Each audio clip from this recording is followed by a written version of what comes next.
Hi guys, today we'll discuss question and answer of a tiger in the zoo. So let's see question number 1. First question is read the poem again and work in pairs or groups to do the following task. Find the words that describe the movements and action of the tiger in the cage and in the wild. Arrange them in two columns. इसमें पूछ रहा है कि वो सारे आपको movements और action बताने हैं जब एक टाइगर जू में रहता है तो करता है या पिंजरे में रहता है तो करता है, और जब वो अपने नेचुरल हैबिटेट यानी कि जंगल में रहता है तो करना है। तो आपको क्या करना है कि दो कॉलम इस तरीके से डिवाइड कर लेना है और लिखना है। तो इन केस और इन द वाइल्ड। तो केज में क्या करता है, स्टाल्क्स, यानी वो उतना ही चल पाता है जितना कि क्या है, जितना बड़ा उसका केज होता है, पिंजरा होता है। Few steps of his cage. Quiet rage locked in concrete cell, और वो क्या रहता है कि अपने गुस्से को काबू किए रहता है, यानी कि शांत रहता है लेकिन बहुत गुस्से में रहता है। क्यों? क्योंकि वो पिंजरे में बंद है। Stalking the length of his cage, और उतना ही चल पाता है जितना बड़ा उसका पिंजरा होता है। इग्नोरिंग विजिटर्स, और सारे विजिटर्स को वो क्या करता है, इग्नोर करता है। He hears the last voice stairs, और लास्ट वॉइस सुनता है पेट्रोलिंग कार का।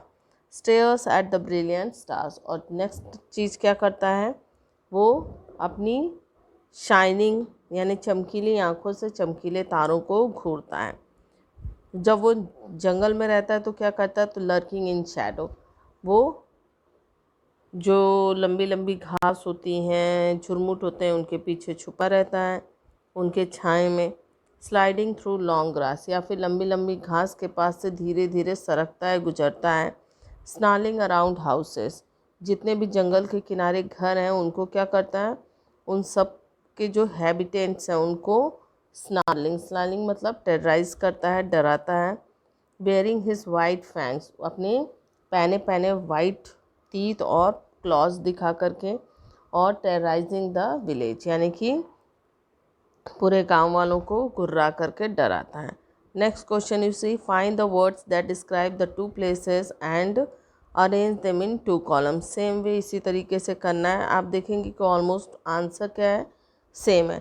Now try to share ideas about how the poet uses words and images to contrast the two situations. So again what you have to do, you have to divide two columns.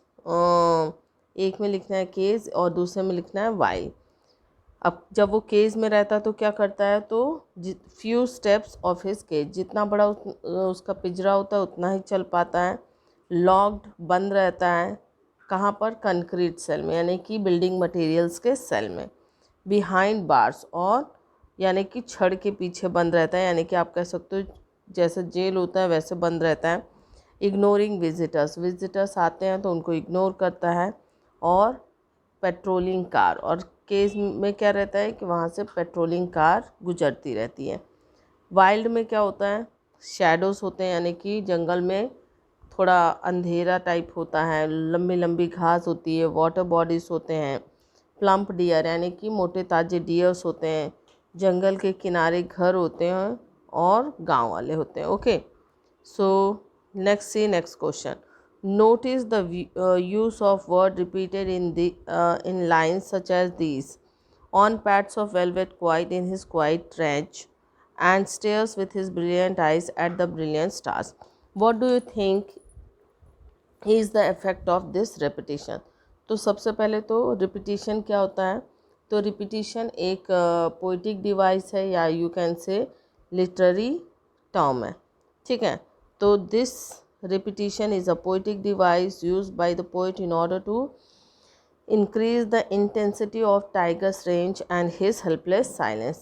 Poet ने इसमें poetic device use किया है repetition, ताकि वो tiger के गुस्से को और उसकी जो वो असहाय है, जो उसका साइलेंस है, वो उसको दिखा सकें।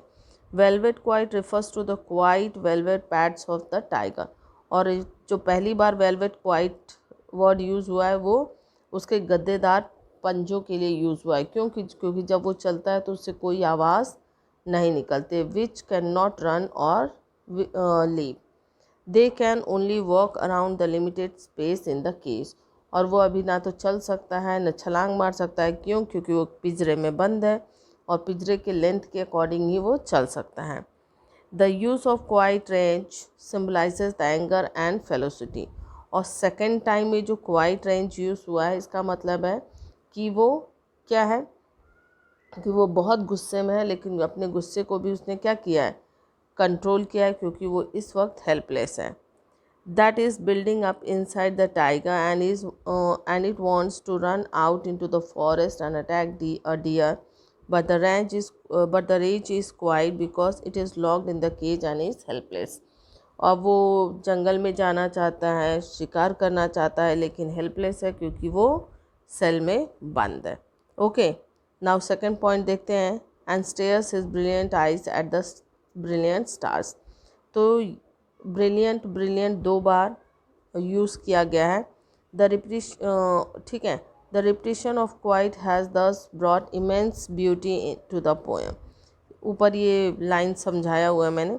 Similarly the use of brilliant for the tiger eyes as well as the stars also brings out the magnificence of this lines. तो ये जो ब्रिलियंट 2 बार यूज़ हुआ, ये पोएम की खूबसूरती में 4 चांद लगा रहे हैं। ये ब्रिलियंट का मतलब यहाँ पे है शाइनिंग ऑब्जेक्ट से। ठीक है, the tiger stairs eight the brilliant stars with his brilliant eyes. तो जो टाइगर है वो अपनी चमकीली आंखों से चमकीले तारों को घूर रहा है, dreaming about how beautiful his life could be in the forest. और वो ये सोचता है कि अगर वो जंगल में रहता तो उसकी लाइफ एकदम टोटली डिफरेंट होती, कितनी खूबसूरत होती। The repetition thus gives a wonderful effect to the poem. और रिपीटिशन की वजह से इस पोएम में क्या है, 4 चांद लग गए हैं। So students, this is the end of your question and answer. Okay.